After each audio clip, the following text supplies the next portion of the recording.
नमस्कार सगळ्यांना। मी राजेश्वर मनोहर पवार।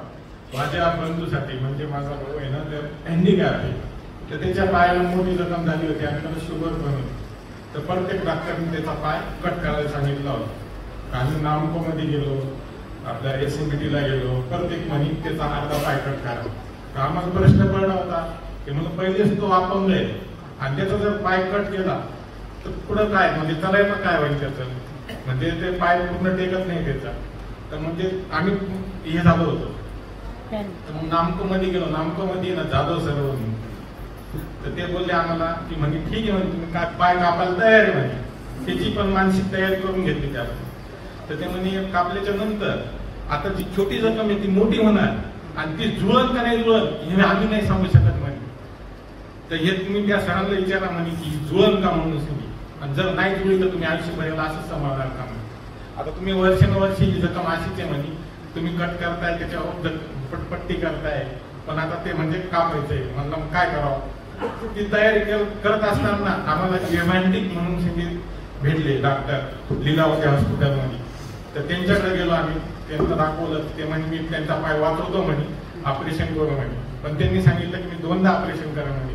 मला कसं, तर ते म्हणे पहिल्यांदा आहे ना आपण एक ट्रायल म्हणून ऑपरेशन करू म्हणे, आणि ट्रायल म्हणून ऑपरेशन केल्याच्या नंतर त्यांनी जे दाखवलं मला, तुम्हाला जो फोटो दाखवला मी, तर ते जर मास लटकलं म्हणजे त्याला तर ऑपरेशन सक्सेस झालं समजायचं, आणि जर नाही लटकलं तर आपल्याला मग कट करावं लागेल। म्हटलं चालेल, म्हटलं मी माझी पूर्ण तयारी म्हटलं।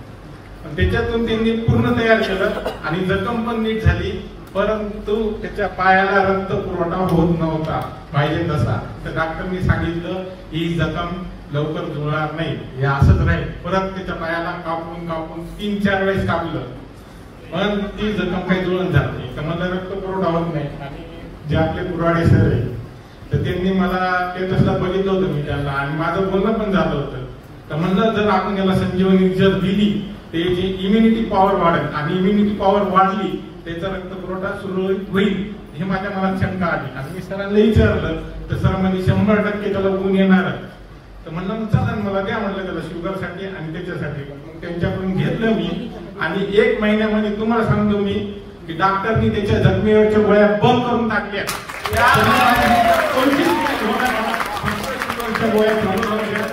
आणि त्या पण हळूहळू आपण बंद करू। आणि 50 त्याची शुगर कमी झाली, जी म्हणजे 250-300च्या जवळपास यायची, ती फक्त आता 238 होऊन एकदम म्हणजे कमी झाली, त्याची 138 वर आलेली आहे।